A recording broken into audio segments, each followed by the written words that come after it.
it was the guy from Degrassi. Does Degrassi play in the States or is it only Canada? So for my wonderful Canadians, did anyone else notice it was the guy from Degrassi, the guy that Lydia was questioning? And he was also the guy at the party, the one at the door who was like, no, Magnus, you can't come in. And then Alec came in and he was like, oh yeah, I'll take care of him. Can we all agree that the Malik moments are definitely the best moments of this show? They make the show so much better than it is. I agree. I agree. Anybody else? So episode 10 of Shadowhunters, not too bad, not too shabby, not the best, not too bad. I don't know anymore. I'm just like, let it do its thing and we'll just go along with it. The first thing that I have to mention though is that this show had nothing to do at all with the books. They just made up an idea and said, let's go with it. Let's call it Shadowhunters and be like, people who don't know it's the book, you know, they'll never know. But we know that it's not part from the book. It's a completely made up story, which was fine. I mean, they have to make up some things. They can't just follow the books, can they? So the first thing that we pretty much discover in this episode is that Clary's necklace is a part of a portal from another dimension. So to get through that portal, she has to go through another dimension that has no demons, that is like cured of demons and bad things, and Shadowhunters aren't even Shadowhunters anymore, and like Magnus doesn't have any magic anymore, and it's just like our boring world of today. That is what it is. It's just a boring world that has nothing. It's us. Because we don't have Shadowhunters. At least I don't think we have Shadowhunters. Maybe we actually do. So for Clary to enter this non-magical world, she has to become the other Clary from that world. There's a big chance that she's gonna forget who she actually is, and if she does, she's gonna be stuck there forever and she'll never be able to come back. So it's like a huge risk for her to go in there, and for some reason she can only go in alone. Jace is not allowed to go in. Why? I can't remember. Oh my god. And let's just talk about the other world characters. I laughed so hard when I saw Jace selling food from a food truck. It's so not Jace-like, and it was so weird, and oh my gosh, I loved Izzy from that world. She was like a geek slash dork. She has a Star Wars t-shirt, which I love, and she had glasses, and she was not just at all like Izzy is supposed to be dressed. It was just so awesome, and Alec is still gay, but you know, he's like a preppy version of Alec, I guess. Is he preppy? Because his hair was like combed.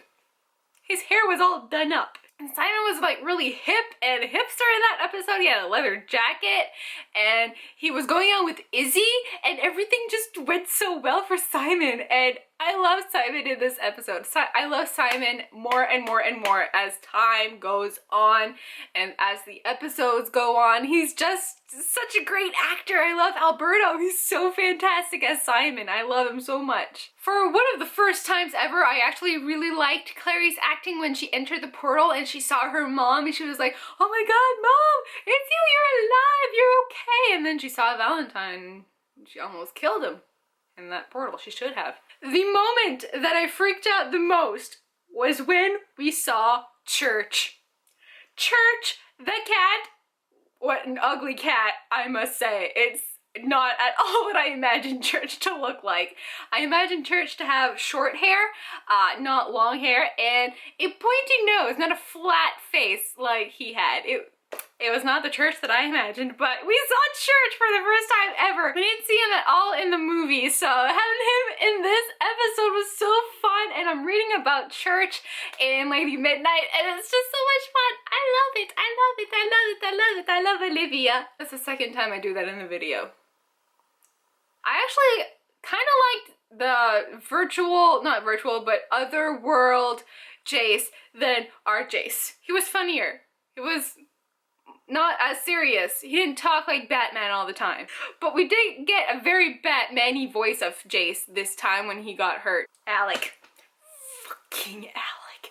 I could just kick him in the balls. Alec, you're like betraying Jace by hurting him and he's your parabatai. It's not supposed to happen this way, you're parabatai. You're supposed to want to help him in every way possible, not hurt him to help the bad guys.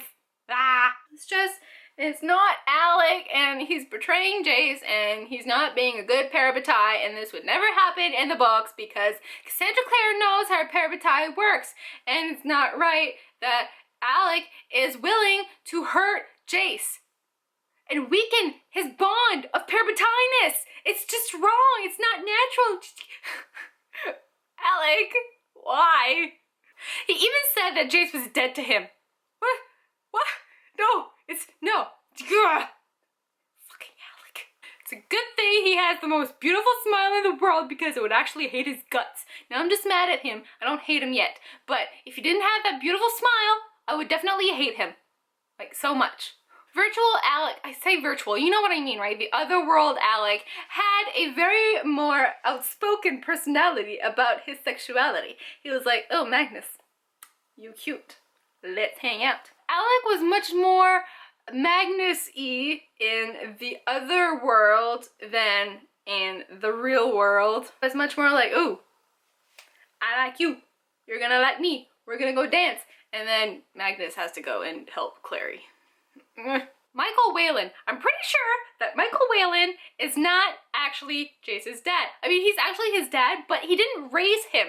Valentine raised Jace. So how is it possible that Jace knows what Michael Whalen looks like? And even Michael Whalen doesn't know what Jace is supposed to look like. He died when he was a baby because Valentine raised Jace. That's how the story goes. He raised Jace and he raised Sebastian. And Sebastian knew Jace existed, but Jace didn't know Sebastian existed. And they were in two separate houses, but Valentine raised both of them. And then Jace went to the Institute when he was 10. He never met Michael Whalen. So I don't know what the hell they're doing right now. Like, are they not gonna put Sebastian in this show? What's gonna happen? It's not going according to plan anymore. So I don't know what's gonna happen because, you know, Valentine cut out Jace from his mother's belly when he wasn't even born yet because he was doing experiments on her while Jace was in her womb. So I'm gonna leave you guys with that. I hope you enjoyed it. Let me know what you thought of the episode, if you enjoyed it or if you thought it was just too off the rails for what we're expecting it to be. We did get the news though that Shadowhunters is getting a season 2. So they have a chance to listen to all of our reviews of the episodes and get their shit together and make it better. So season 2, are we gonna get Sebastian? I hope so. Don't forget to follow me on my social medias for any updates that I have. They're all in the link in the description box. And I will see you guys very soon. Bye!